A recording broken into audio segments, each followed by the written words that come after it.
မယုံလွယ်ဘောင်းလေးတွေရောလွယ်လေးတွေရောနေတဲ့ချိန်တကယ်ချိန်ကြီးဖြစ်သွားတယ်အဲ့တလားပါတော့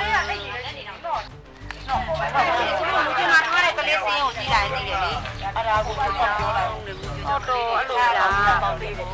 ယ်ကကနေစကိုင်းရမှုကြွေးချောင်းလေးအဲ့ဒီချိန်လေးတော့ရတယ်အားနေချောင်းနေပြီလေအဲ့ရောက်အဲ့မှာနည်းနည်းရပါဆရာမတယောက်ဆုံးတယ်ဒီဘောက်ပိတ်ပြီးရောလေမယုံလွယ်ဘောင်းလေးတွေရောလွယ်လေးတွေရောနေတဲ့ချိန်တကယ်ချိန်ကြီးဖြစ်သွားတယ်အဲ့တလားပါတော့ဒီလို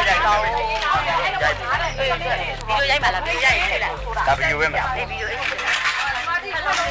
လုံးလေးရောဟဲ့